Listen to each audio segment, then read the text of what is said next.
உலகமே டிஜிட்டல் மயமாக மாறி வர்ற இந்த காலத்தில் மக்கள் மத்தியில் எவ்வளவு தான் விழிப்புணர்வு வந்தாலும் வங்கி கணக்கிலேருந்து பணம் கொள்ளையடிக்க விதவிதமான டெக்னிக்கை பயன்படுத்தி கொள்ளையடிக்க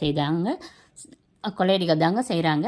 அந்த மாதிரி என்னுடைய க்ளோஸ் ஃப்ரெண்டுனுடைய வங்கி கணக்கில் இருந்து கொள்ளையடிக்க என்ன முயற்சி செய்தாங்க அப்படின்றது தான் இந்த வீடியோவில் நான் பதிவிட போகிறேன். நீங்கள் எல்லோரும் இதையும் தெரிஞ்சுக்கிட்டு அவேராக இருக்கணும் அப்படின்றது தான் என்னுடைய நோக்கங்க. என்னுடைய நண்பருடைய ஃபோனுக்கு ஒரு கால் வருதுங்க. மிஸ்டர் அனேஸ் அப்படின்றவர் பேசுகிறாரு. நாங்கள் கஸ்டமர் கேர்லேருந்து பேசுகிறோங்க.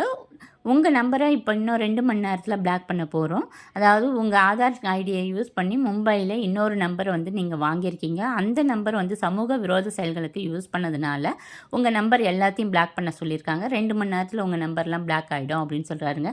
அதுக்கு என் நண்பரும் இல்லை, நான் தமிழ்நாட்டை சேர்ந்த ஆள், நம்பரும் வாங்கலை, மும்பைக்கும் போகல அப்படின்னு சொல்கிறாரு.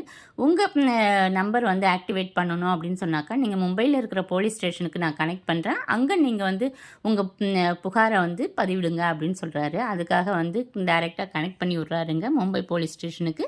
அங்கே என் நண்பர் கம்ப்ளைண்ட்டும் கொடுக்குறாரு. இந்த மாதிரி நான் தமிழ்நாட்டை சேர்ந்த ஆள், மும்பைக்கு வரவும் இல்லை, நான் வாங்கவும் இல்லை அப்படின்ற மாதிரி கொடுக்குறாருங்க. அதை ரெக்கார்ட் பண்ணி க்ரைம் பிரான்ச்சுக்கு அந்த போலீஸ் அனுப்புதுங்க. இது முக்கியமான ஒரு இஷ்யூவாக இருக்குது, ரொம்ப பெரிய ப்ராப்ளத்தை தரக்கூடிய ஒரு இஷ்யூவாக இருக்குது. அதனால் நான் க்ரைம் பிரான்ச்சுக்கே இது ரெக்கார்டு அனுப்புகிறேன் அப்படின்னு சொல்லி அனுப்பிடுறாங்க.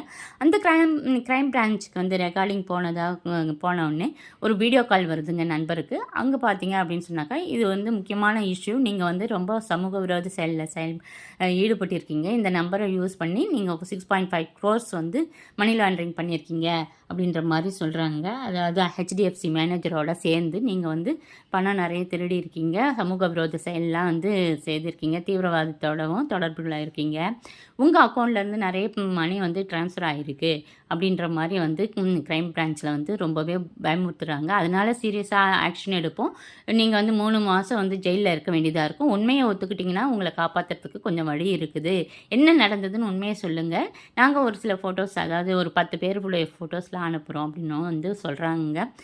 என் நண்பரும் நான் இந்த மாதிரி எந்த அக்கௌண்ட்டும் வச்சில்லை, யாரையும் எனக்கு தெரியவும் தெரியாது அப்படின்ற மாதிரிலாம் சொல்கிறாரு.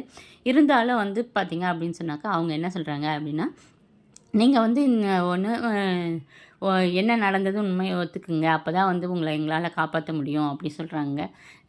கண்ட்ரோல் ரூமுக்கும் அந்த ஃபோனை மாற்றி விட்றாங்க. அங்கே இருக்கிற ஒரு ஆள் என்ன சொல்கிறாரு அப்படின்னு பார்த்தீங்கன்னா, இது சிவியரான ஒரு இது தான், ஒரு ஹெச்டிஎஃப்சி மேனேஜரும் இதில் இன்வால்வ் ஆகிருக்கிறாரு, நீங்களும் உங்கள் அக்கௌண்ட்லேருந்து நிறைய ட்ரான்ஸ்ஃபர் பண்ணியிருக்கீங்க, அதனால் உங்கள் அக்கௌண்ட்டில் இருக்கிற பணம் எவ்வளவு, நீங்கள் எவ்வளோ ஃபிக்ஸட் டெபாசிட் வச்சுருக்கீங்க, நீங்கள் பிபிஎஃப்பில் எவ்வளோ வச்சுருக்கீங்க, என்ன அப்படி மியூச்சுவல் ஃபண்டில் எவ்வளோ போட்டிருக்கீங்க, எல்லா டீட்டெயிலும் எங்களுக்கு ஃபோனில் அதை ஸ்க்ரீன்ஷாட் எடுத்து அனுப்புங்க அப்படின்னு சொல்கிறாருங்க.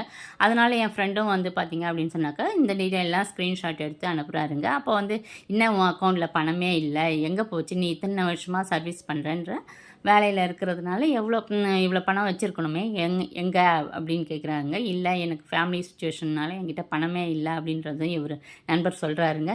இருந்தாலும் அவங்க நம்பாமல், நீ முதல்ல எங்கே இருக்கிற உன் ரூமை சுற்றி யார் யார் இருக்காங்கன்னு காட்டு அப்படின்னு சொல்கிறாரு. காட்டும்போது பார்த்தீங்க அப்படின்னு சொன்னாக்கா, யாருமே இல்லாத ஒரு இடத்துக்கு நீ போகணும், தனிப்பட்ட முறையில் தான் எங்ககிட்ட பேசணும், பயங்கரமாக போலீஸ் மாதிரியே பேசி கடைசியில் என்ன பண்ணுறாங்க அப்படின்னு சொன்னாக்கா, நீங்கள் இப்போ ஆர்பிஐ எல்லாத்தையும் அமௌண்ட் எடுத்துக்கோ, ஆனால் இந்த அக்கௌண்ட்லேருந்து அனுப்புங்க அப்படின்ற மாதிரி ஒரு நம்பரை கொடுக்குறாங்க. அதுக்கப்புறம் என் நண்பருக்கு சந்தேகம் வரவும், ஏற்கனவே கொஞ்சம் கொஞ்சமாக சந்தேகத்தில் இருந்த அவர் கடைசியாக இல்லை, எனக்கு நெட் பேங்கிங் சுத்தமாக தெரியாது, அதை ஒரு 10 நிமிஷம் இருங்க, நான் மொபைல்லேருந்து எனக்கு செய்ய தெரியாதனால சிஸ்டத்துக்கு போய் தான் செய்ய போகிறேன் அப்படின்ட்டு எக்ஸ்கியூஸ் கேட்டு ஒரு 10 மினிட்ஸ் கேட்குறாருங்க. இல்லை, நீ இங்கேயே நாங்கள் ஆன்லைனில் இருக்கிறோம், நீங்கள் அப்போவே செய்யுங்க, இல்லைனா நாங்களே பண்ணுறோம் அப்படின்னு சொல்கிற மாதிரி சொல்கிறாங்க. அவர் உடனே வீடியோ காலை கட் பண்ணி விடுறாரு. கட் பண்ணதுக்கப்புறம் மறுபடியும் அவங்களே ஆப்ரேட் பண்ணுறாங்க வீடியோ காலில். ஆனால் அந்த வீடியோ காலில் பார்த்தீங்கன்னு சொன்னாங்க, எந்த இடத்துலையும் அவங்க மூஞ்ச காட்டலைங்க, அது மாதிரி காட்டுறாங்க. அப்போ பார்த்தீங்கன்னு சொன்னாக்கா, இன்னொரு முறை இவர் நண்பர் சந்தேகப்பட்டு கட் பண்ணி விட்டுடுறாரு. அதுக்கப்புறம் பார்த்தீங்கன்னு சொன்னாக்கா, அவங்க சென்ட் பண்ண எல்லா வீடியோஸுமே அவங்க டெலீட் பண்ணிடுறாங்க. ஃபோட்டோஸு, இவர் அனுப்பின ஸ்க்ரீன்ஷாட்டு எல்லாத்தையுமே வேக வேகமாக டெலீட் பண்ணிட்டு இருந்தாங்க. இந்த மாதிரி ஒரு ஸ்கேன் நடந்துட்டு தாங்க இருக்குது. நீங்களும் அவேராக இருக்கணும் அப்படின்றதுக்காக தான் இந்த பதிவு. பிடிச்சிருந்தால் லைக்